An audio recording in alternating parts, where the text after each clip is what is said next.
Well, welcome to Dragonheart. Today we're going to break down that tough draw away from home against Southend. We're also we've got an interview with Mike Jones, referee and expert, and we're going to be carrying on with our rivalry series, and we're going to be talking about the big North Wales derby and what it means to us. So this is me, Chay Long, Bill Long, and Mark Griffiths. Young again with another corner. He's looking for Hayden. Was dropped back post for Jordan Davis. It's a good header. It's gone back in. It's 1-0! Yes! Super Paul Mullin. 1-0 Wrexham. It was coming. The pressure was relentless. This is Dragonheart. Southend. Well, I think in the grand scheme of things, Bill, I think a point gained rather than 3 points dropped. What do you think about that? Yeah, I think that's pretty fair. With the disallowed goal, that it's a bit difficult to really tell what it was disallowed for. Having looked at the highlights, I'm still not 100% certain. But then maybe that's just because I'm watching it on a phone and not really seeing how close the ball was to his hand or whatever's happened there. Yeah, whenever you have an incident like that happen in a game, and it's gone that way for us, you've just got to take it as it is, haven't you, Mark, really? Yeah, I can tell you what I got disallowed for. And later on, when we hear from our personal ref, Mike Jones, he'll confirm this. It was Hyde who was offside. And which was very confusing because I must be honest, at the time commentating, my two thoughts were, did it bounce up onto the hand of Ralph, the player who knocked it back across to him, and was he coming back from an offside position? But Hyde was doing what Hyde does. He always lurks on the border of onside, offside, doesn't he? And that's what he was doing. He was in the 6-yard box, and he did well to get back and get on the end of it. And it was a good finish, but he came back from an offside position. And what confused me at the time really was, why is the referee? Well, Mike Jones will explain it better than I do later on.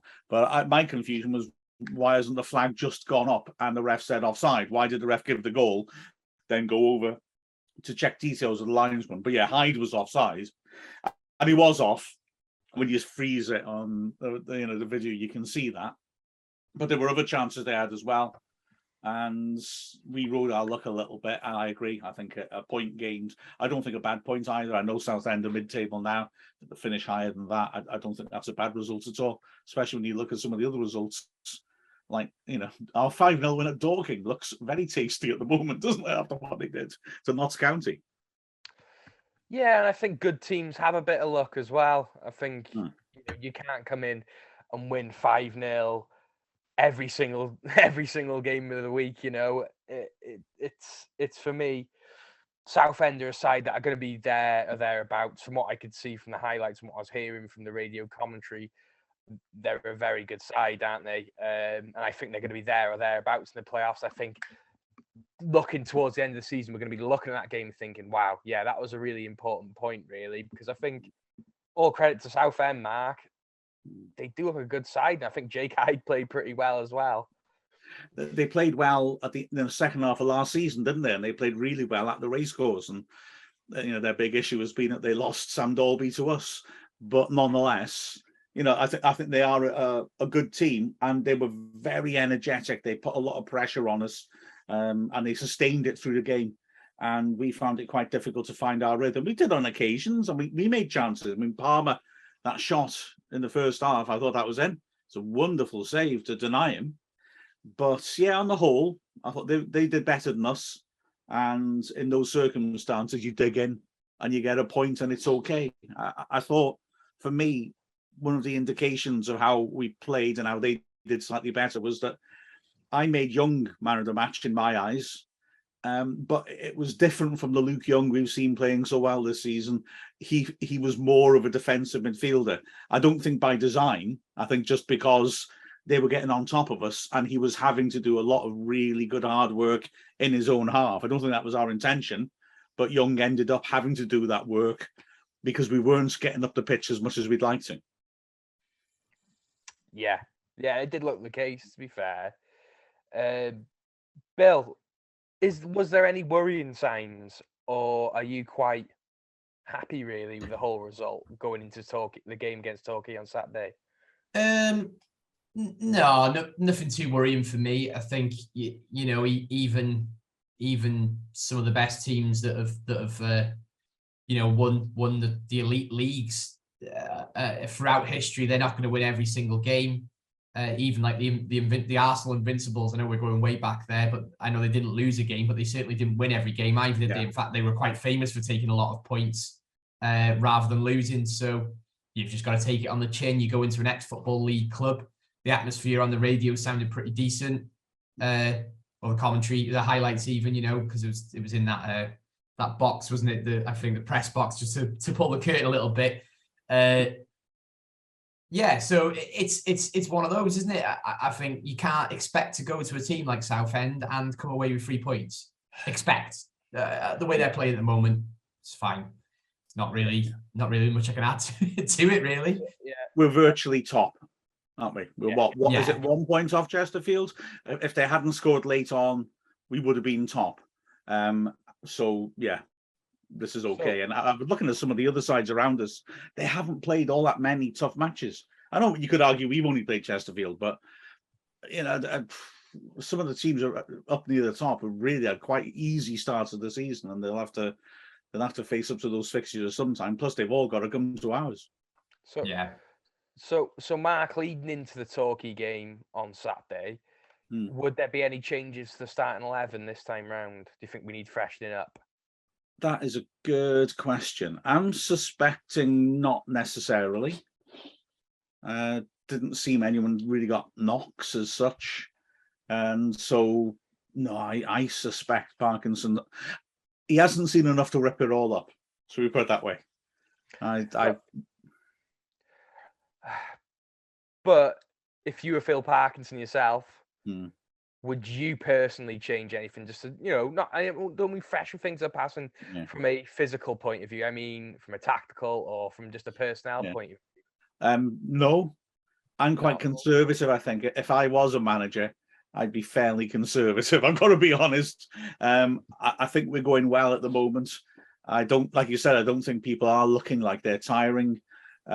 Generally, we're getting on top of games, and in home games, we're really dominating. And so my inclination at the moment would be, okay, I'm happy with this as it is. There'll come points in the season where that squad will come into play, and I'll keep them fresh for now. Is there a midweek game after Torquay as well? I just got the fixtures. Yeah, it's straight to Oldham, and then but then there's Notts County away the Tuesday after Oldham. Then we've got Barnet on the 8th, and then there's a gap in the fixtures here, which I'm assuming is FA Trophy. So we've only 4 games until that fixture. I think maybe that's the time you look to freshen up, isn't it? Really, Chay? Well, you look freshen. Go on, Chay. Rip them all up. Shut your panyak in goal. Come on. Do we really freshen up for Oldham, which is going to be a tough away day, or do we freshen up against Notts County, who are going to be title rivals if we're going strong? So, yeah, I don't really know how to add to that one. I think it's all going to be dependent on how we play on Saturday, I think. Yeah, I think if we beat Torquay, we don't need to really think too hard about Oldham. But then you've just got to think: are there any chances of suspensions or injuries between now and the Notts County game? Oldham are funny one, aren't they? Didn't they just sack their manager? Yeah. So I mean, it's looking quite far ahead to talk about Oldham now, but with the run of form they're on and a change of manager, maybe of the 3 between Torquay, Oldham, and Notts County, maybe that might be the one that you might be tempted to change it up a little bit, but I don't know. But they've only got 9 games in their legs right now, and I think, okay, when you got Saturday, Tuesday week, then maybe you look and think, okay, we ask a hell of a lot of our wing backs. Do we swap McFadden in with Mondi, for example, just to give one of them a rest? Do we look on the right if, how close is Hosanna and Hall Johnson to getting fit? Do we look at switching them in and out? But Ford doesn't look to be showing any signs of distress. He's getting better and better, Ford, for me. And then in midfield, I mean, the obvious question, which I know we're going to address later, about Elliot Lee coming in. Well, I mean, him for James Jones alters the balance of the team. Do you do that? Jones never gets tired. I don't see any urgent need to change things. And the back three, I've played every game, and I think are doing all right. So I don't really see an urgent need for that. And up front again, I'm not. If someone else wants to tell Mullen or Palmer they're being rested, they can, but I wouldn't. No, there's no. I've seen a stat today, and I know with the leagues, and I could be completely wrong on Twitter, that Mullen and Palmer have scored more goals than Man United this season, which says the form them two are in at the moment is amazing. Don't say that too loud. It's Ten Hag will be after him, money. Well, get that Glazer money out. Wrexham's heartbeat. This is Calon FM. Well, on Wednesday, the reserve team were in action. Mark, anything to add to that? They won 1-0. It's a decent win, isn't it? No, I haven't. To be honest, I'm sorry. Players played and a goal was scored. Yeah, but a child laughed, a dog barked. I don't know. I would love to go to see this team, because I'd like to see this to be our FA Trophy team for this season, which would be quite interesting, wouldn't it? Well, there'll be a mix, won't there? They're certainly. I mean, I didn't even know the score. I got to be honest with you, but I know that the last week's reserve team, very young defence, apart from Tunnicliffe, and then more experiences go up the pitch. I'm really interested in the fact that Dan Jones is still being used as a right wing back as he was in pre-season. I've always, he's seen as a real prospect. I've always assumed, he'd be played up front or attacking midfield, but his physicality, I think, is decent. Right wing back when I've seen him there, and I've seen bits of the reserve game from a week ago, and so I'm curious about things like that. I think it's pretty cool that we have a reserve team now as well, isn't it? I'd love to go see him at some point, but enough of that now. After this, we have got an interview with Mike Jones, referee.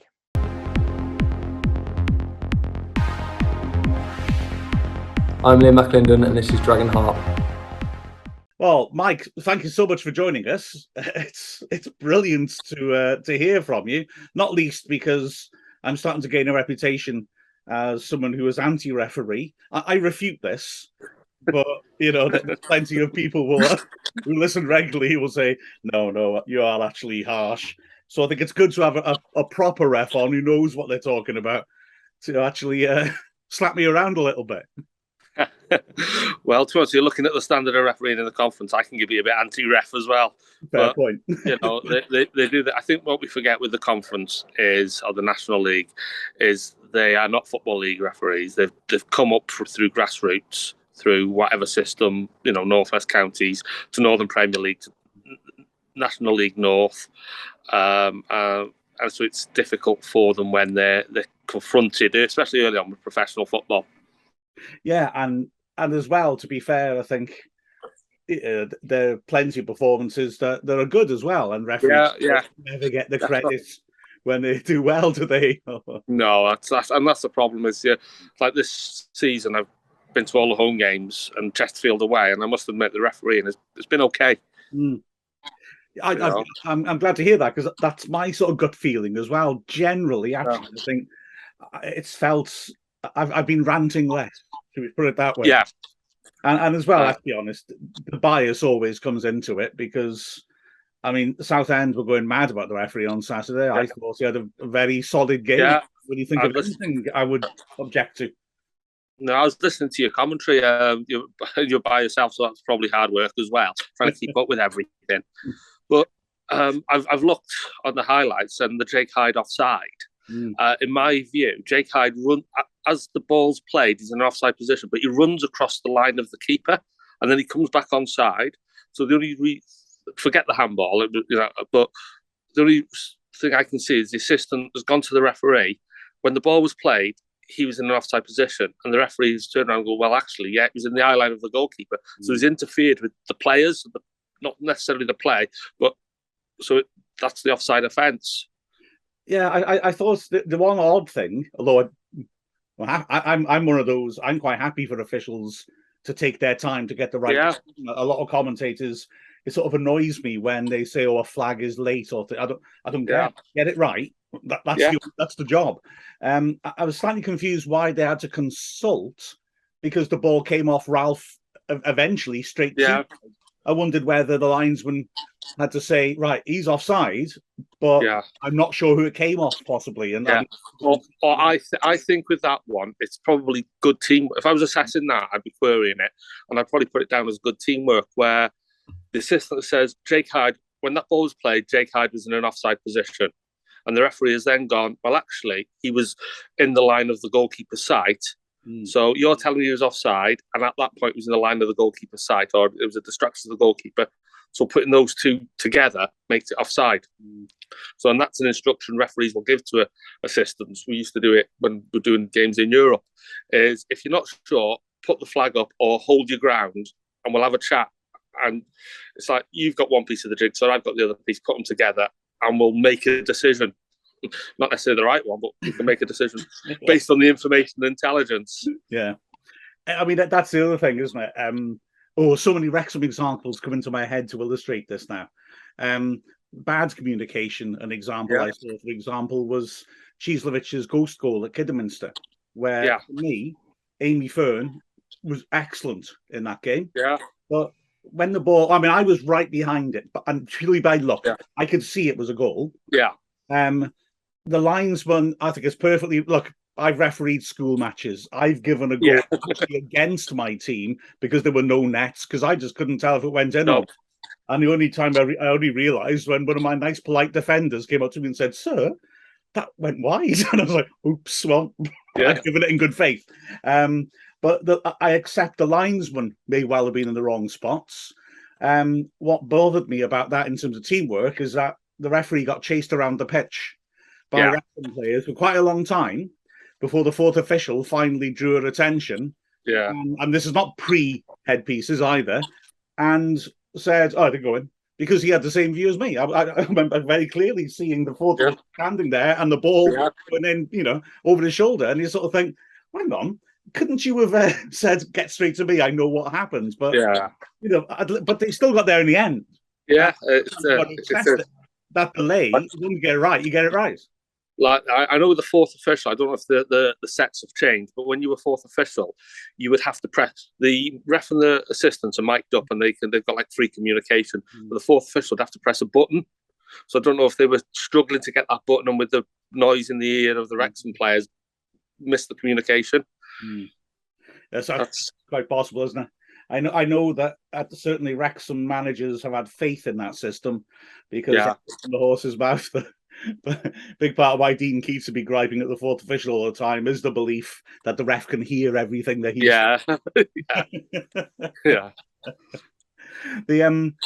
I think, and I'm going to try and justify myself.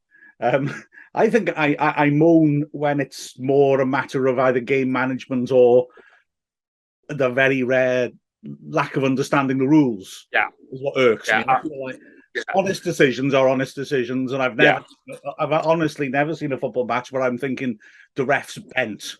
I might think he's making a lot of bad decisions or guessing a bit, but they're honest decisions, and I can live with them. But sometimes things like that double red at Maidstone, of course, where Manny Smith's penalised for a tackle in the box. It's after the double jeopardy rule's been brought in. He's sent off a straight red, but he's trying to tackle the ball. I think it's borderline. He did or not, actually, to be fair to him, but that's by the by. That's a judgment call. And then Carrington gets sent off for pointing out to the ref that the rules have changed. That sort of one gets my goat. But I guess you've just got to accept it. I mean, for me, you see things sometimes with VAR where people have got a bit of time to judge, and still you think, hang on, have you actually interpreted the rules correctly there? Well, that's it. It's always a difficult job. I did it for 26 years, and now I moved to England. I fell out with the FA, Welsh FA. Believe it or not, Welsh FA were pretty good to work with. Always good to me. I refereed on the Welsh Premier League, Cymru Premier at the time. I was assistant and did games in Europe and stuff. And then when I moved to England, I kind of didn't fit in. probably my gobby Welsh attitude. They didn't like it. You know what as Wrexham fans are like. Wherever we go, we say it as we see it, and we say what we think. We don't hold back. And Neil Barry and David Ellery didn't particularly like that.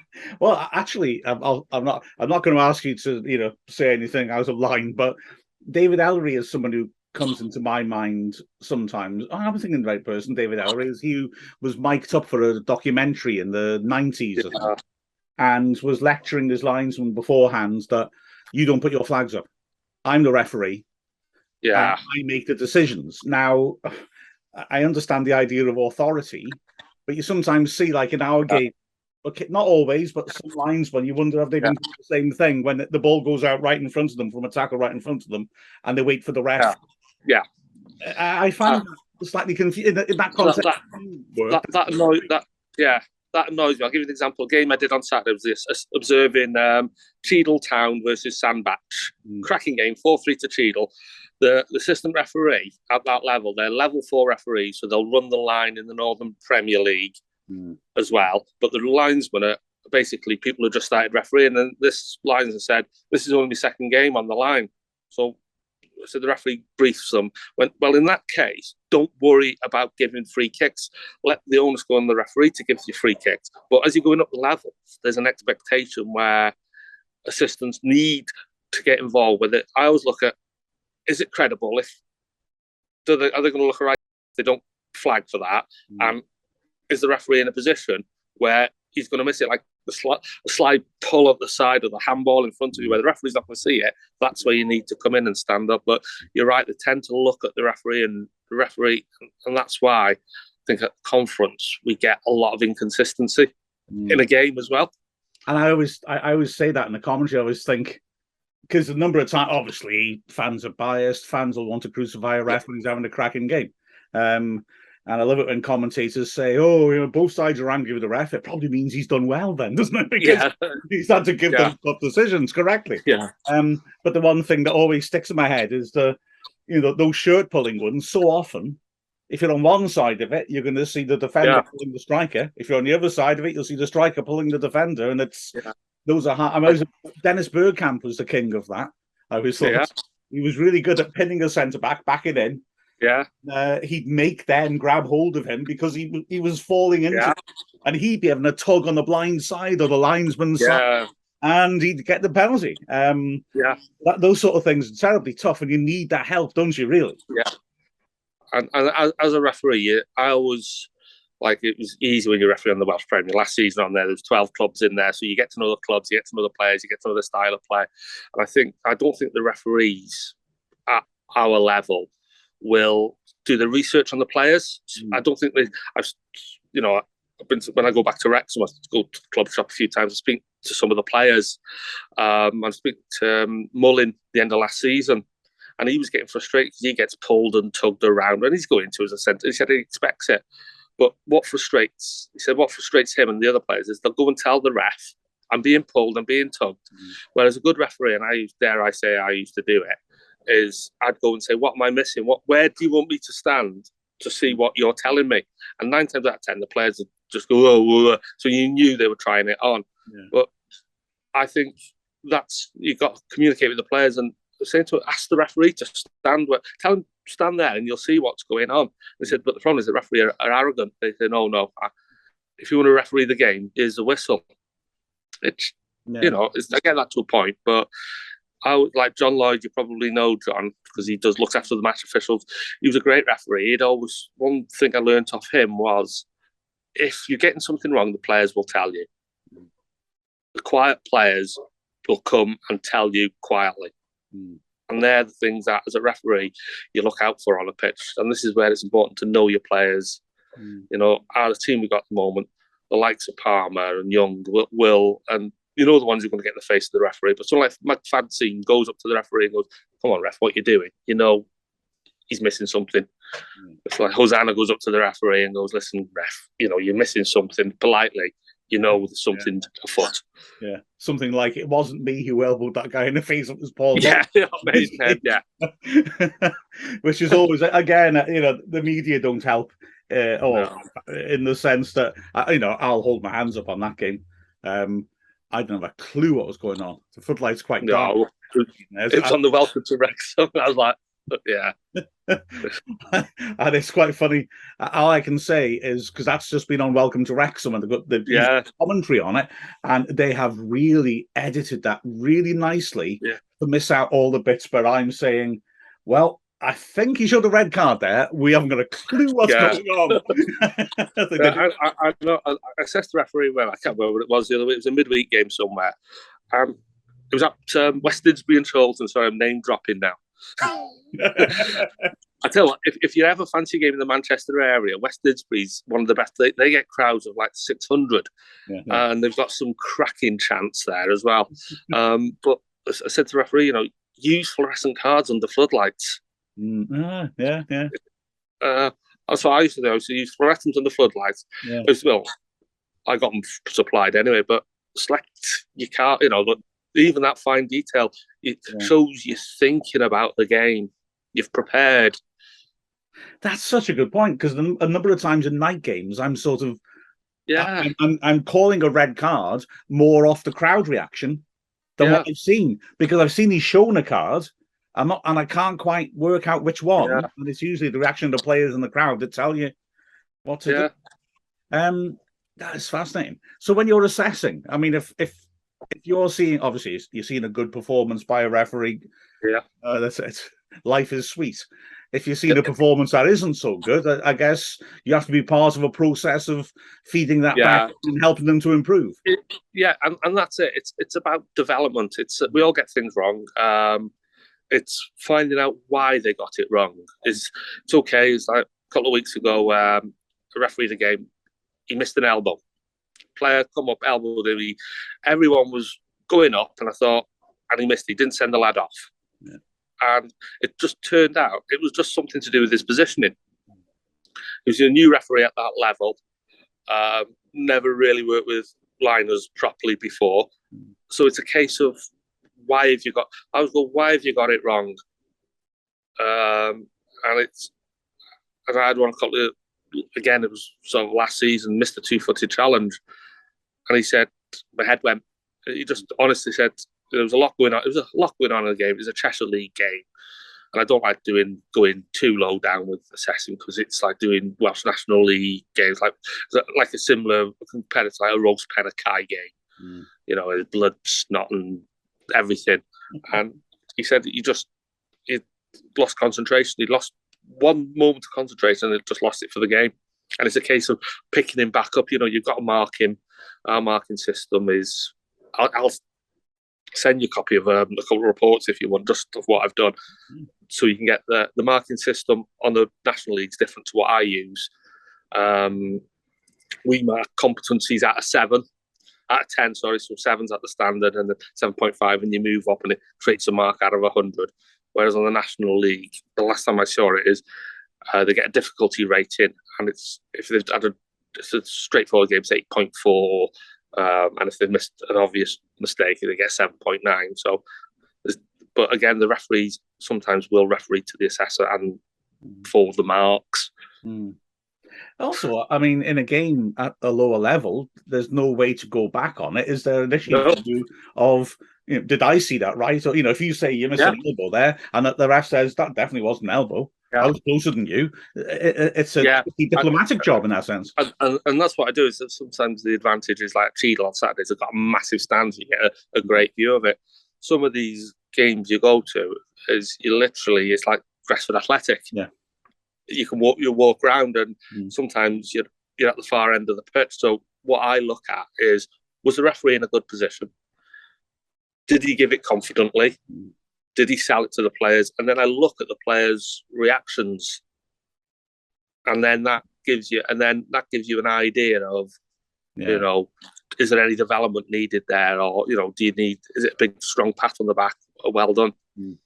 That's interesting, isn't it? The handball shout Wrexham had on Saturday.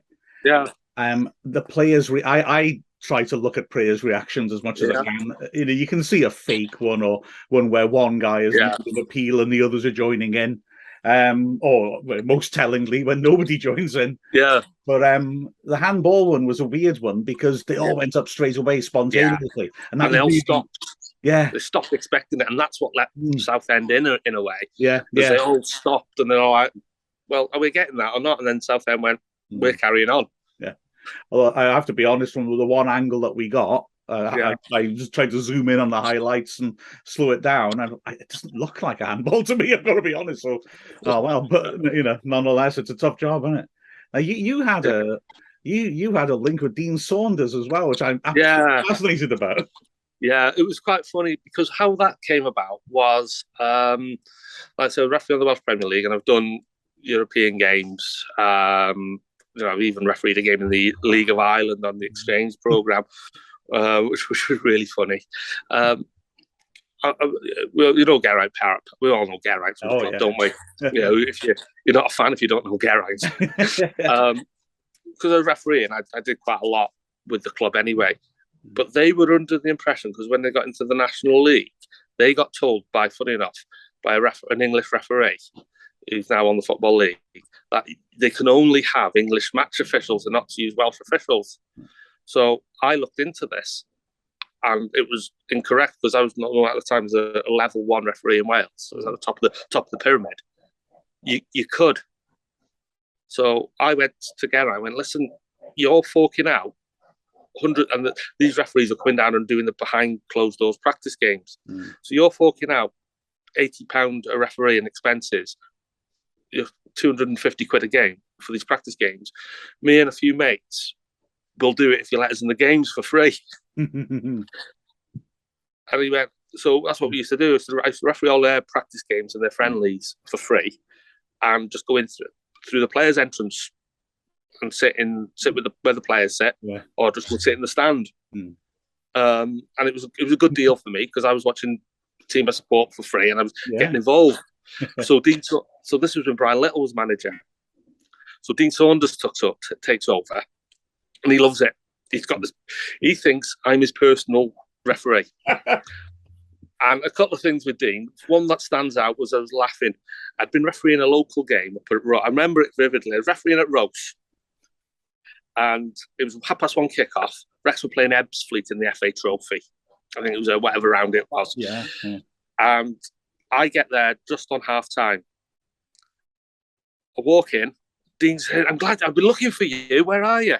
I go, "What's up, Dean?" Because he used to bring me or him and Brian Carey to discuss some refereeing stuff.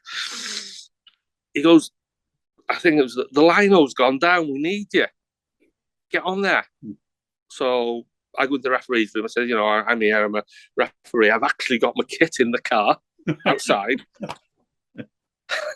And how lucky was that? Yeah. He went, "Brilliant." I said, "What level do you referee?" So I just explained it. Went, "Brilliant." So Dean's in the changing room now. We've got the assessor coming down. It was Eddie Wolfsomstud, if you remember him refereeing. Little Eddie. They called him, was it Eddie? Yeah. Sorry, Eddie Lomas it was. Nickname Eddie Lomax. So he's in there and he's going, "Yeah, great." But Dean's saying, "Why?" Because I said, "I'll go 4th official." And Dean's there going, "Why is he going 4th official?" Dean's trying to tell the assistant and the referee, saying to the referee, "You've got to come off now, and Mike's got to go on and referee the game because Mike's my referee." And then all game he was like, "Mike, get out there, Mike, tell him he's missed that. You would have." Sorry, it's my dog. No, that's cool. And if you hear some chickens in the background, I'm just outside. Oh wow. Yeah. So. Whistles for the dog. I've not got an urgent game to referee. So he's there now. They won 1-0 Wrexham. So he's there. "Dean, you've got to understand that I'm not your personal referee." Another occasion, I'm actually a police officer. So police officer and referee, as you can see, I'm a well-liked person. I moved from North Wales, PCSO in North Wales, and I joined GMP as a full-time police officer around 2008, 2009. I can't remember where it was, but I was in the middle of a training session and I get four or five missed calls off Dean Saunders. I'm thinking, so I sneak out, I go, "Dean, what do you want?" He goes, My centre forward Jefferson Louis just been locked up. Can you go down to things? Can you come with me to Hounslow now and bail him out? Oh yeah. Jeez. No, he wasn't. He was a character, and you'd be up there and you'd referee a practice game and you go and have something to eat. And I remember Garrett coming in with the wage slips and then saying to the players, lining the players up. It was a bit kind of emulating Brian Clough in a way, I think, but lining the players up, saying, "Right, Mark, here's your wage slip. Tell me what you've done to earn your wages this week." And you'd have to say, you know, "I've done this, boss. I've done that." No, you haven't. Throw the wage slip out the window. I'm thinking that. But no, when he was there, it was good. Refereeing wise, I learned a lot off him because as a referee, you know, I'd referee the games and I'd ask him, and Brian Carey and Joey was there as well. You know, I'm not saying how good was I or how bad was I. You know, where can I learn from that? And it was, you know, and little things that he would tell me I'd bring into my game. But as a result of that, I refereed all their pre-season friendlies. One season, all bar one. And I'll tell you a little. I'll make a little referee confession now. As a Wrexham fan with Dean. I don't know if you remember. It was 2010. They played Man City in a friendly. Yeah. I think it was the last friendly before the league started. So I was refereeing it, and Dean was there to try. And Dean said, "Listen, we need to win this one. You know, we need to give the lads a boost going into the season." I said, "Listen, it's a friendly. I've got my own credibility to think of, you know, as a referee. You know, even though it's a friendly, I'm still governed by the laws of the FA." But so in the game, City brought a youth side. I remember Casper Schmeichel being in goal. They were a pain in the petulant, you know, youth school teacher or police officer. You know, when you just wanted to walk off and go, "Listen, I'm not here for that." So in the end, 87th minute, I thought, how can I deal with this? So I said to Adrian Chiselovich, who was playing on the wing, said, "Go in on Schmeichel because he's really getting make it look good, but go down." So he did, and I give a penalty, and we won 2-1.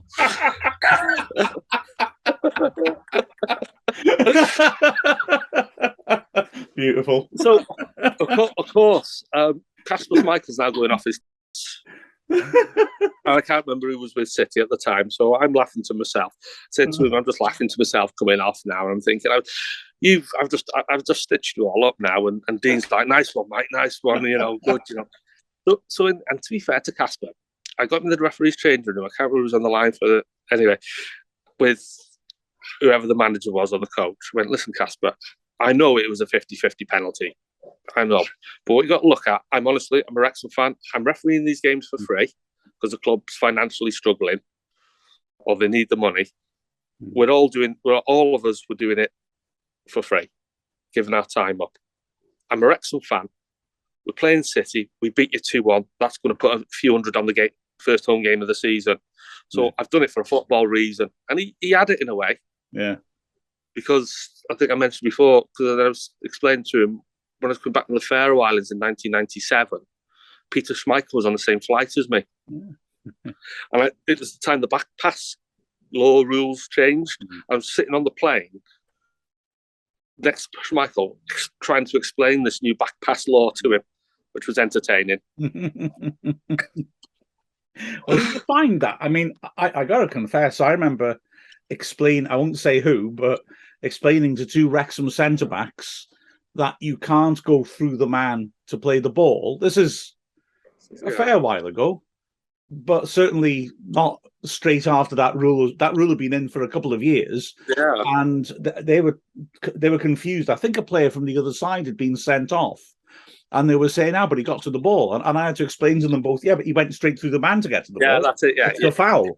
And do you feel... I feel quite frustrated when I see pundits on TV and managers talk. I know managers will say what suits them and players. Do you not sometimes think, I'm dealing with people who actually don't know what the rules are, and therefore it gets tricky. And that's it. That's the frustrating thing about it is, I sat referee in 1989.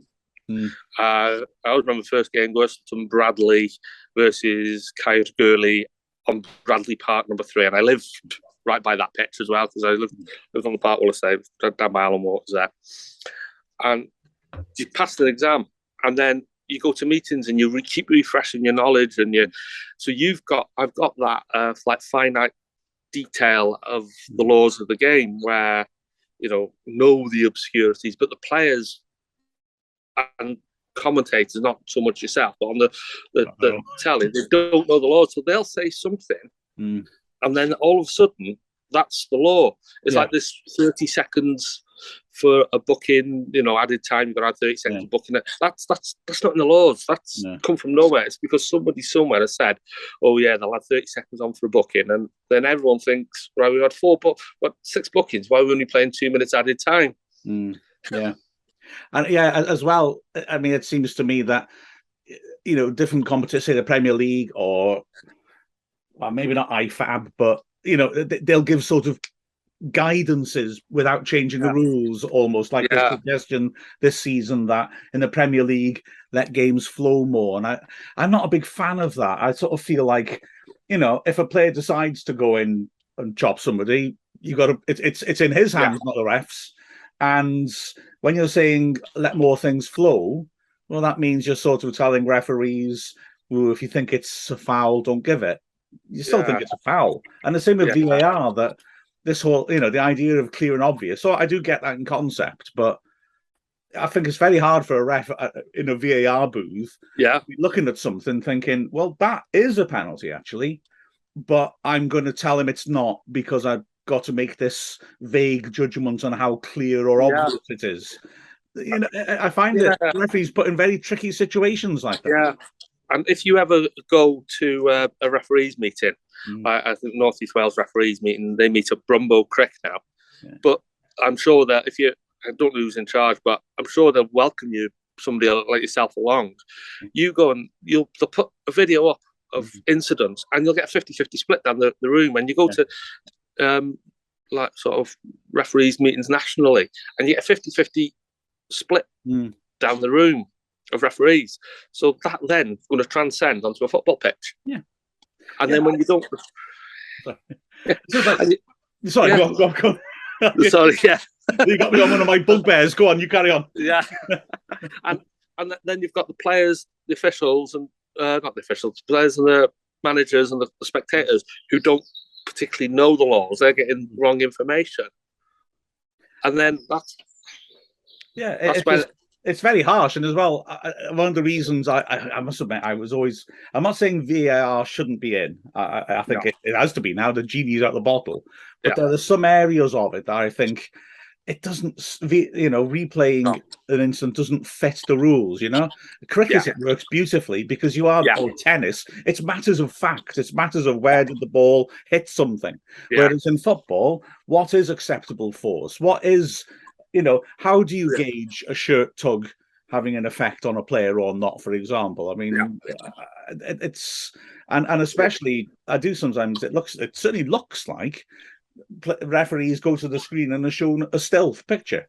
I think, well, that's genuinely unique. I mean, you can. I think you can turn VAR on its head, like cricket have, where the captain can go, actually, ref, you've got that wrong. Can we review it? And they get a certain number of reviews a game, and it's accepted, like they do sometimes in rugby. The play will go on for a minute or so.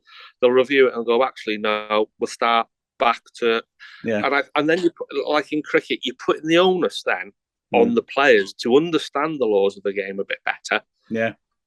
And then it's like in cricket, England the other week wasted 3 reviews, and then like that Australia one when they I think they wasted 3 reviews and Stoke got his massive knock. Lion got, I think it was Stokes or whoever at LBW, and it was out. And the umpire went, "Well, you wasted your reviews. Don't blame me." Exactly right. I like that idea. I also think there's a few things in cricket that we could sort of learn in terms of finessing VAR. Things like, those absolutely marginal offside calls, I can't abide those for the simple reason that the footage isn't good enough, the frame rate isn't fast enough, and although they'll say, "Oh yeah, we can measure that," you can't measure within a millimeter like that. And to me, having a umpire's call line either side would be, I think, stick with the decision. Yeah, referee's call. Yeah. I've got it. You know what? We'll have to finish it now, I guess. But yeah, no worries. Keep talking to you for hours upon hours here. I'm telling you. No worries. It's an absolute pleasure to chat to you. And I didn't even get to my real bugbear of refs not showing yellow cards at the start of games, which does drive me insane. And I'm angry with myself, though I haven't done that. As long as it's the fluorescent one and the floodlights. Precisely, exactly. Well, knowing that my big questions, the one I haven't asked, means it means you'll have to come back on sometime. That's no worries. I will anytime, Mark. And I'm down on Saturday. The domestic Golden Commander's in the garden. In fact, he's hanging up her Wrexham shirt. Oh, very good, and a nice cat in the background. In fact, I had my cat did visit, didn't get on the picture. Yeah, bless her. Yeah, I got. Oh yeah, that's Ralphie. I've got 5 cats, 3 chickens, and 2 dogs. Oh, good work! Excellent. Makes my 3 cats look a bit disappointing. Yeah, I'm down on Saturday. If I got any spare, I'll try and get you some eggs. Oh, fair enough. Thank you very much. Oh, brilliant. Well, Mike, it's been brilliant. No worries. Thanks for joining us, and we'll have to do this again sometime soon as well. Definitely. Hi guys, I'm Dominic Vose, and this is Dragonheart. Well, we're going to carry on with our new rivalry section, which is a way for new fans from America or wherever around the world to find out a bit more about the club, a bit more about our rivalries, and a good way for long-lasting fans to reminisce on, say, good times and bad times, really. But today we're going to talk about, well, when we're in the same league, it's the biggest game on the calendar for both sides.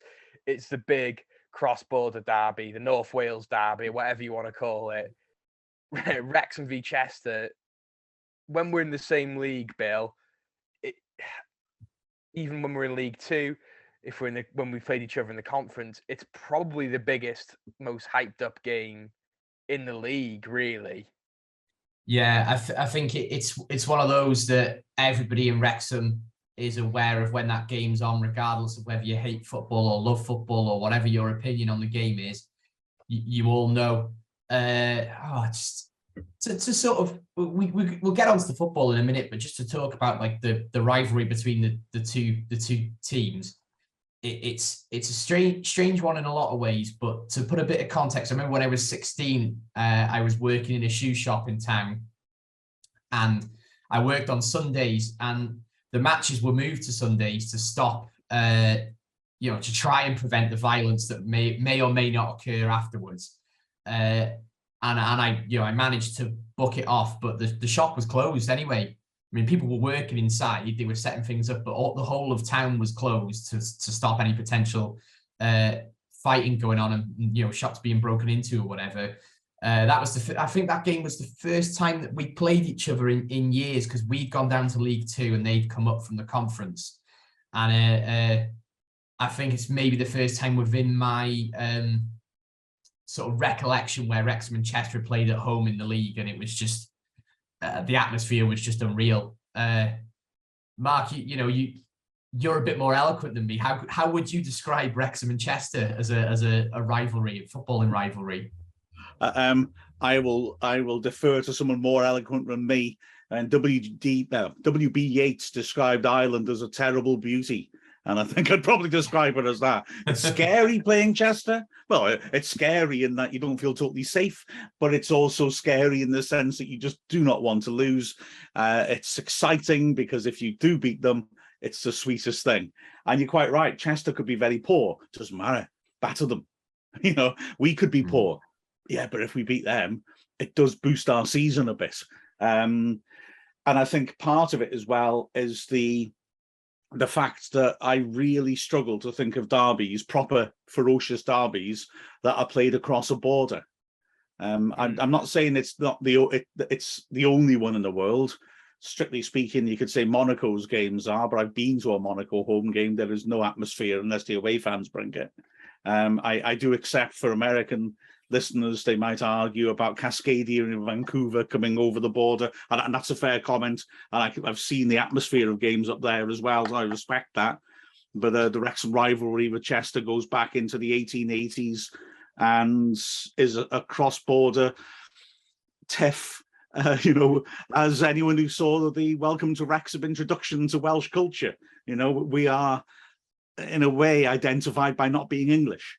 And Wrexham v Chester is much more of a sort of representation of that than when the South Walian teams play the Bristol teams, for example, because Wrexham is, 5 miles off the border?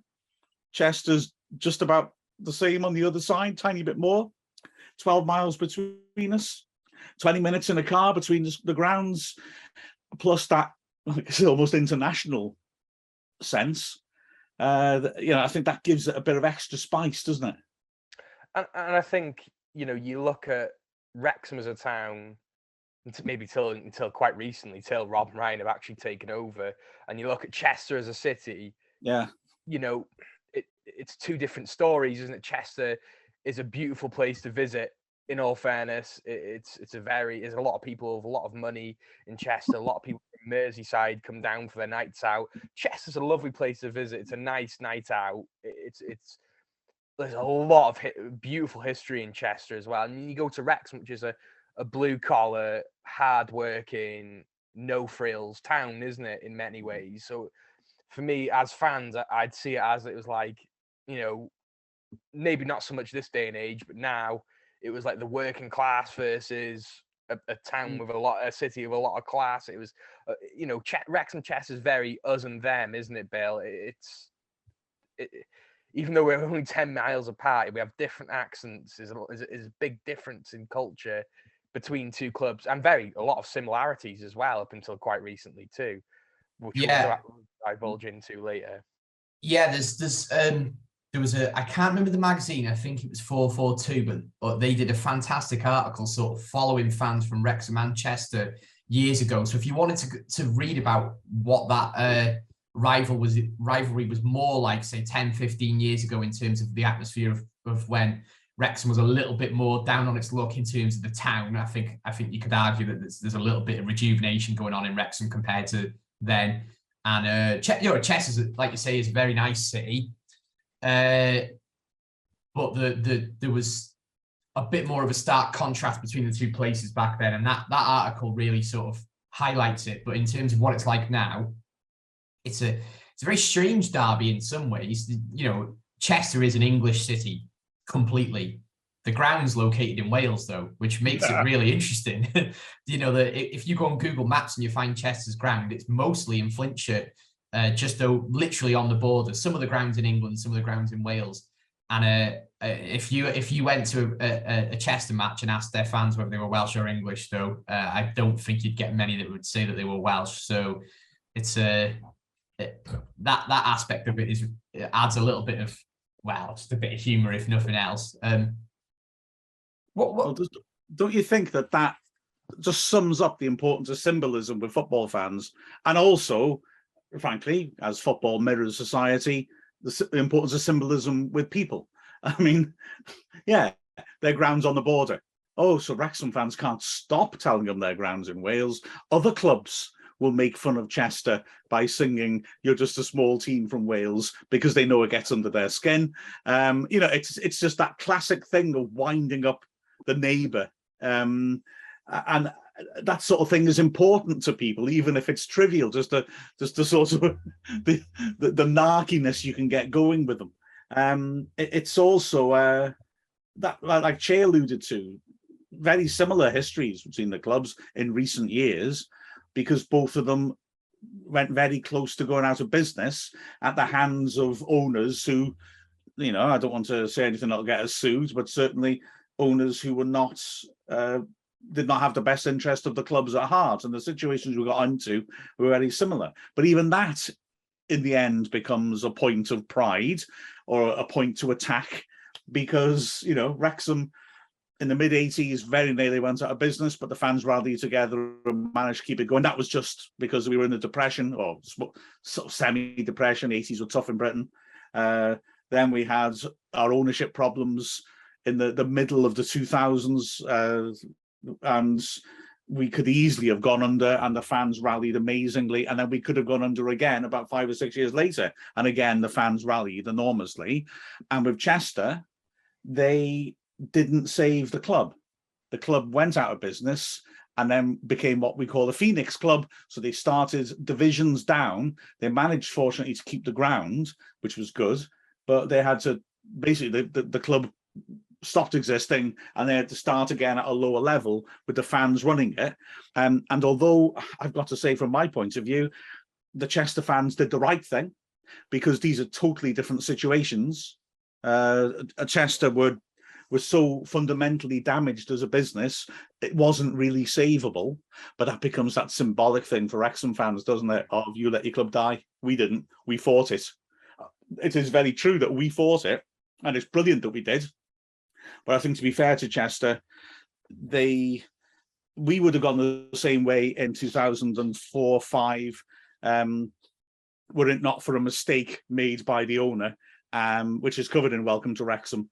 And they didn't have their owner make a mistake, so we didn't go the way they did. But I don't think there was any other option for them. But that doesn't matter, does it? Facts don't matter in a rivalry. Wind the other guys up, you're going to do it. And fair play to them. They created that new club. They climbed up the ladder and beat us the first time we played them, which was, a hard pill to take. We look back at games very fondly. We're going to speak in a minute. We're going to talk about Chester games that we think of very fondly. But that first game where they came back and beat us, for me, shows why football is such a beautiful sport, because it's such full of twists and turns. And Chester, who were a newly founded club, and all fairness, climbed the ladder. We just come back from having 2 fantastic seasons and dropped off a little bit. We then lose to them. That was a hard day, wasn't it, Bill? Yeah, sorry, my dog's attacking my bag, and I think it's just Chester fan by any chance? No, I Dan think McNally. I think look at him. He's just a little bit agitated hearing Dan McNally. Controversial man. He's even got curly hair, a bit like Harry McNally. No, I think maybe just hearing the word Chester set him off. I might cut that out. Anyway. No. Repeat the question, Chay, because I'm just lost in dog noise. Well, we're going to talk about a little bit recent history, really, where Chester flew up the pyramid. We played them the first time. Yeah. So I'm not going to give them any credit. They can all get stuffed. It's Chester. I'm not going to give them a single bit. I don't care if we're on Dragonheart and we're supposed to be impartial. No. Look, for any team to do what they did, they went on a real run that has to be praised. They flew up the leagues. It was three promotions in a row or something like that. That hasn't really happened in the same way since. Clubs like Bury and Darlington have gone bust and not quite done that. They've done well, but not quite flown up the way Chester did.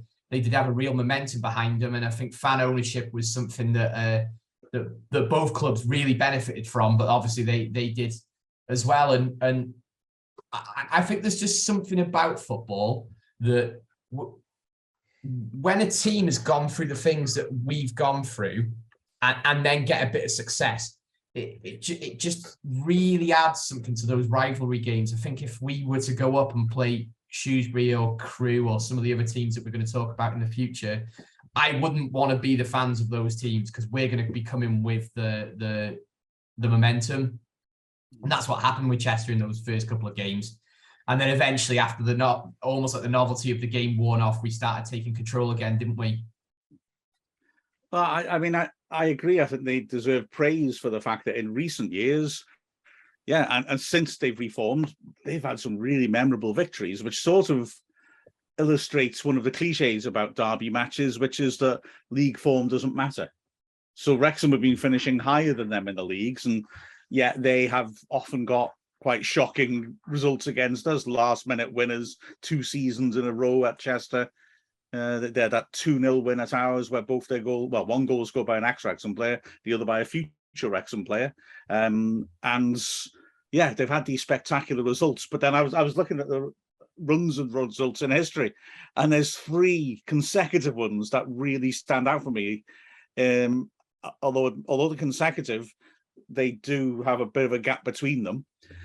There's the one that Chester fans, if this was a Chester podcast, they'd be all over, St. Milner's Day, which, I couldn't believe. And this is the classic example of the league form doesn't matter. Wrexham are going for promotion into the Championship, the second level.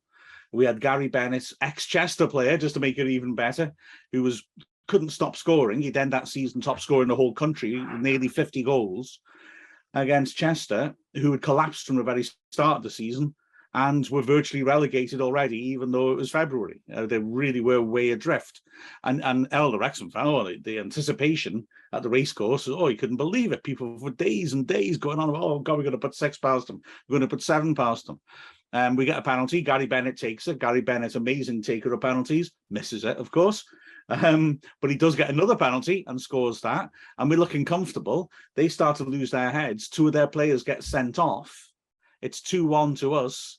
And incredibly, Mel Pedgick, a great centre-back for us, who was good on the ball, decided for no obvious reasons, try and thread a really dangerous pass right up the middle of the pitch between their 2 strikers, gave it away, and Chester equalised and drew at ours. And drawing a Wrexham of 9 men in a season when they were terrible is their great day. As Andy Milner scored a goal, still known as St. Milner's Day to Chester fans. They still sing about it now. That one result can switch things around. Although, again, we got our revenge. The next game we won was probably our most famous recent win, when Carl Connolly scored 2 goals at Chester in the Cup live on TV to knock them out. And then the one after that, in context, Mark, sorry, just to butt in, but yeah. Wrexham games during that period, there was no deal. It was only because it was such a big game in the FA Cup that it was even put on. Was it the FA Cup? Yes. Yeah, that it was even put on TV. So there's a lot more football on TV now than then. So so it was a lot more significant, wasn't it? Absolutely. And then 7 years later, the next time we played them at the racecourse, at Chester, and we win 1-0 in the LDV Vans. First goal for the club by a guy called Juan Ugarte, who goes on that season to score a lot of goals, and we win that trophy. So, that sequence of 3 games just shows, even though they were spaced out a little bit, how important these games can mean to us. Because Connolly's game, and especially his first goal, which was spectacular, I mean, that's one of the great memories of the last 30 years for Wrexham fans. Ugarte starting his goal-scoring run at Chester has a bit more symbolism because it's there. But then they had Milner's Day. These games they naturally have a slightly epic feel to them. Yeah, there was also the 150-year season where we lost some at their place, which was from a last-minute goal, which was, it's now sort of a massive meme. There's been loads of memes from that game, from Bootlegger, which has made appearances in the documentary. I'd suggest people go and look up what actually happened before the game there. It was very unsavory. I think in modern times it's been what's called a bubble match, where fans who can only travel to the game if they've got a ticket, and they literally get shifted. They have to get picked up at the Wrexham's ground, go to the Chester's ground, and then go straight home. That sort of killed off the derby in recent times. But yeah, it's such a fascinating game. I think in world football, it's a very unique game. Wales v England. A rich city versus a poor town. Well, not poor, but a working class town. But now I reckon now what we should ask now is, Mark, your least favourite Chester game, Wrexham Chester game, and your favourite Wrexham Chester game. Oh, well, I've already talked about the least favourite, because that St. Milner's Day was heartbreaking. And speaking as a teacher, and I swear to God this is true, or certainly it is true in terms of what people have admitted, the one openly Chester fan that I've ever taught was in school then. And she was a brave girl, to be fair. She actually turned up I used to take the girls' football team. and she used to turn up for training in a Chester shirt. And I think a big part of it was just to goad me. It was really funny. But of all the times when I've actually got a Chester supporting pupil in school, I swear to God, no other Chester fan has ever surfaced in the school in all the years I've been there. Yeah, it was then. Oh, she enjoyed that, I can promise you. But oh, the way we threw it away was horrible. Missing a penalty, giving away an equaliser against 9 men. That's definitely my least favourite. My favourite one, you know what? I thought I'd have loads of examples. Looking back, I was thinking, I'm not sure I do. I have a very clear recollection of one, which was 1985. And I'd convinced my cousin, because she used to go to my nan's house Saturday night and I'd go there. We'd watch Match of the Day together. And I convinced her that going to football was the best thing ever and that she should come to a match. So 1985, my dad and I took her to a Wrexham game. I don't think she's been to a game since then in her life. I'm not aware of it. We kind of put her off because it was Wrexham Chester. I remember really clearly driving past St Mary's Cathedral and having to stop at the lights, but not because of the lights, but because of 2 blokes rolling across the road fighting. And so it was literally... And I remember at the time looking in the back of the car and she was there like wide-eyed thinking, ooh. We went to the game. There's a ferocious atmosphere. I want to say it was the game where a bloke jumped out of the Chester end and ran the whole length of the pitch to try and get into the Kop on his own while the match was going on. I don't think it was, but I want to conflate those two things because I just want to mention the fact that the next week, the Wrexham Mail, which no longer exists, possibly because of this level of journalism, got an exclusive interview with the Chester fan who got out the away end and ran to the Kop and was pulled down off the fencing. And when they asked him, why did you do it? He said, because I wanted to get my head kicked in, which I thought was one of the most fascinating interviews into one of the great minds I'd ever read. But it was a ferocious game on and off the pitch. And I remember we won it 2-0. It was pretty comfortable. The scorers were Andy Edwards, who was in the same school as me when I was a pupil, and Jim Steele, my all-time favourite player. So I was there purring away at how this is how football should be, red in tooth and claw, and then your favourite players score, the lad that you know from school scores. Oh yeah, this is brilliant. My cousin, I think, decided at that point football wasn't for her. Yeah, that would either make people really into it or really turn them off. So, yeah, exactly. Bill, what are your 2 least favourite and favourite? I kind of feel that whatever I say is my least favourite is probably going to be. I've got a choice of 2, and you'd probably take the other one because it's between 2 of them. So if I say one, you'll probably know what I mean, and you can go with the other one.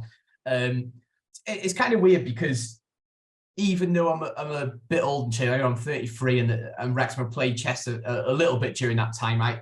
Since I've been supporting Wrexham, we've not actually played them a huge amount. So I started going to games regularly when I was 16. So I just missed a Ugarte game, and my first game was a game at home a couple of seasons after that.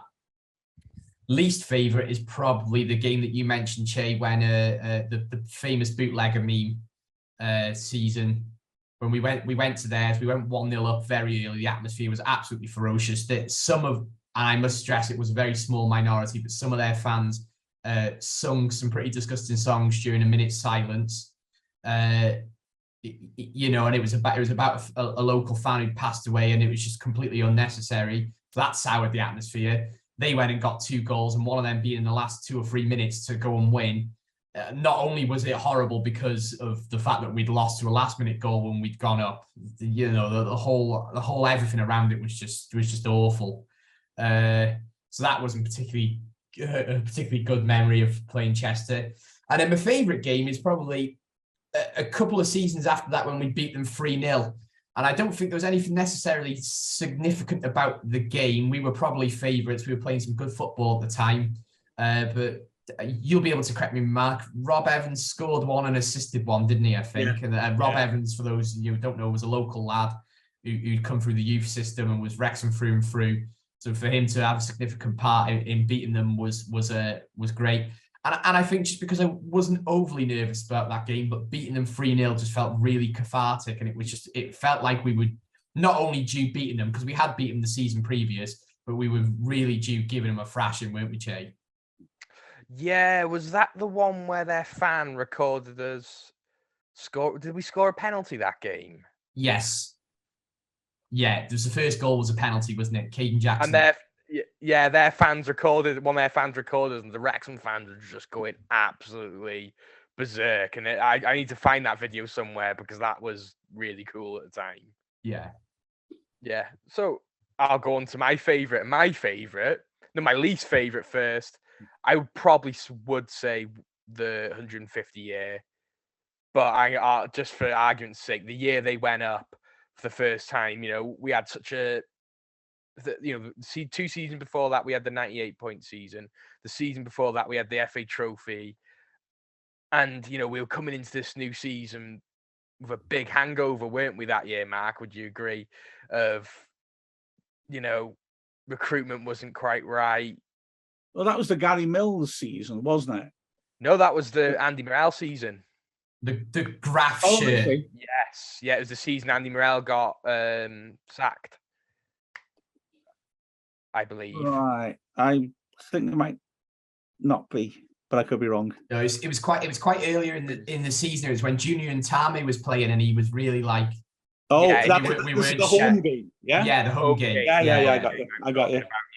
Yeah, that was a really tough game because they outsung us. The atmosphere was a bit poor. Our fans didn't really behave very well. It was one I really didn't enjoy. But my favourite, I've got to say, is my first ever Wrexham Chester away game. And this season, Chester were a better side than us. We were awful. We were pretty much already relegated. We had a goalkeeper who used to play for Chester called Gavin Ward, who I think had the game of his life. And Mark knows this, and Bill knows this. My favourite Wrexham goalkeeper of all time is Gavin Ward, even though he wasn't that good, really. He was a bit of a veteran. He was a cracking keeper. He was a cracking keeper, but he had a good character about him. We used to sing Chester rejects for him. And yeah, we were really poor that season, and they had a goal disallowed. I think Bill didn't. I was sitting with you, and they had a goal disallowed from a corner or something. Yeah, it was weird. So I think that it was given for offside, but Kevin Allison, who still plays these days, bald Scouse winger, who had a bit of banter, to be fair to him. You got to give it. He was giving the Wrexham fans a bit of stick, but it was all quite light-hearted. He put the ball ahead of the corner spot, but right in front of the Wrexham fans, and by quite some distance. It was a good yard forward, and we were quite lucky that it was given for an offside because it should have been disallowed for that. Really, he shouldn't have been allowed to have taken the corner, but he got away with it. And then, go on. And then we went down the other end, and Paul Hall got a penalty, didn't he? From what I can remember. No, he scored a bit of a wonder goal, wasn't it? He smashed it from about 20 yards out or something like that. That's it, yeah. And I remember straight after that, I just remember going absolutely wild. And then the second half, Michael Proctor scored, didn't he? Yeah. And for me, that one was a special one because we were that rubbish that season. We were a terrible side. I'd say it's got to be one of the worst Wrexham sides of all time. But even though they were a better side than us, they got a draw against us at home that season. Even though they were the better side, they still couldn't beat us. That is what football is all about for me. Gavin Ward having stormers of games and Wrexham beating Chester when we were worse than them. I think that really beautifully sums up the value of the derby game, because that's, of course, the worst season in our history. We drop out of the Football League, an absolute disaster, and yet you can speak so warmly about the derby game because we did them over. I mean, that sums it up, doesn't it? Really, Yeah. Can I offer the perfect derby, which is April 1953. We are trying to get promoted from the 3rd Division North. Chester are not doing so well. We play them twice in April. The away game, we win 2-1 of 18-year-old winger Gordon Richards scoring both the goals. That'd be nice, wouldn't it? And then when we played return game 11 days later, Well, and like I say, this is it. This is the perfect one. Their goalkeeper gets injured after 12 minutes. There are no substitutes. Their goalkeeper is stretchered off with a knee injury, and they have to put a striker in goal and play with 10 men for the rest of the game. They hold on until the 25th minute. And then Tommy Tilston, who we signed from Chester, scores a hat-trick in less than 20 minutes. So we're winning 3-0 at the break. Tommy Bannon, club legend, one of the 6 players to score 100 goals for Wrexham, sticks in a couple more. Richard scores one as well, because, you know, he's 18, so he's supposed to be scoring all the time. And we beat them 7-0. Now, that's your dream derby game. But I want to play them again just to do that to them. Well, yeah, and I think on that point, it's quite a sad one in many ways. I honestly think it could be a fixture that's never played again. We'll never say never. We'll never say never. Well, we also have the FA Trophy and the FA Cup that we could pull them in this season. But for me, it could be a game that could not be played for a long time, you know, chances. And to be fair to them, you know, they're struggling on the pitch at the moment as well. I don't think they would want to play us at all. You know, they lost 3-0 to Peterborough Sports this season. But yeah, it's a tough time to be a Chester fan. I don't think they'd want to play us at all. You know, I think Paul Mullen would have an absolute field day with them this year. I think it'd be pretty fair to say that if we drew them in the FA Trophy, that would be the highest attendance in an FA Trophy regular round game. Possibly ever, because the ground would sell out and the atmosphere would be absolutely raucous. It would be unreal if we played them in the FA Trophy. And they'd probably give our reserves a decent game. I think 4-0, 4-1 Wrexham, Sam Dalby hat-trick. Yeah, that sounds good to me. I don't think they would want to play us at all at the moment. I know it sounds awful.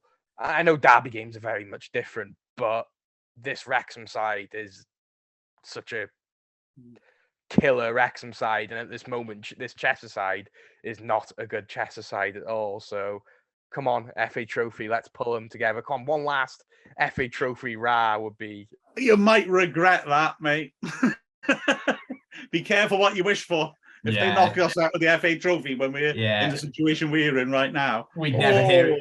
St. Milner's Day can forget about itself. I tell you. Well, their best player is a Wrexham lad, so I'm sure it won't happen. Anyway, after this, we're going to finish off the show. I'm Aaron Hayden, and this is Dragonheart. Well, Bill, you are the questions man. You're something we've been pushing on Twitter. Bill, what have you got for us? So we've got we've had a few questions, but we just want to build them up really. So there's one really good question about kits that we've received that we are going to wait until we've got a bit more of a leaner sort of Dragonheart to go over the different types of kits that we like. But the first question we're going to tackle is, are the commentary team going to be doing any more live stream chats and question sessions after games? And that comes from Rockphonic on YouTube. So guys, well, you guys do the commentary. Well, I think Hot Take's kind of taken over that, hasn't it, Mark? And we've got the Welsh podcast, but I can't see why we maybe, I don't know, talk about it in the future. I really like that idea, and I'd love to go back to doing them. So it's something that is definitely on the agenda. I mean, those two things have taken over in the sense that it's what we do with our time after matches, but it doesn't have to be that way. We can rearrange things a bit, and obviously we want to bring people what they want. So yes, we'll have a good chat about that and see what we can fit in. Excellent. Then we have another question from 94 Bat, who asks about Elliot Lee. Do we think issues might develop with Elliot Lee only getting second half or late game minutes? I think 94 Bat's a really big fan of Elliot Lee, but he wants to know whether he thinks he will be content in this role as it stands now for the duration of the season. I don't think he'll be content with this role as the season goes on, but I think that's what you want, because you want a player who wants to come in and wants to get a first team place. So I think in that sense, I want him to be annoyed. I want him to be saying, hang on, I've come down here to be the star man. I need to get into this team, because that will drive him more and more. He's certainly impressed me with his attitude and approach so far. He comes on, he makes an impact. I I think we'll see plenty of him this season. I mean, remember, it's early yet. Injuries haven't dug in, tiredness hasn't dug in, and I think maybe, the fact that, I mean, let's be honest, it's because he got injured in pre-season that he's missed out on starting the season in the first team, and, maybe giving him that gradual introduction to the National League and letting him build up his fitness may mean he'll be a really fresh player when we do start games. He can play in a couple of positions as well, so he offers cover for that. I think we'll see plenty of him. I want to see, but he will be dissatisfied, and that's good. What you don't want is a player who's on the bench, quite happy with that. That's what you don't want in the squad, isn't it? Well, we want an angry Elliot Lee to come on and do what he did against Lee. Yeah, for sure. Well, guys, I really enjoyed doing that podcast and radio show. But yeah, everyone firing questions on the YouTube comments, firing questions, DM me, Mark or Bill. There's the Dragonheart Twitter. Look at everything on the YouTube. Look at everything on the official Wrexham AFC YouTube. Yeah, look at all that good stuff. Honestly, fire us a question. It'd be quite nice. We're also sorting out our Discord. Yes. There's Reddit, isn't there? You're on top of that, Bill. I've had to dip my toe in a bit, and we're also sorting our Discord channel, so that should be up and running in a couple of days for you to ask questions on. Yeah, of course. The questions is going to be a really fun segment, I think. So yeah, please, even if it's something silly, like, I don't know, what does Mark eat for his breakfast? As as Bill said, yeah, everything.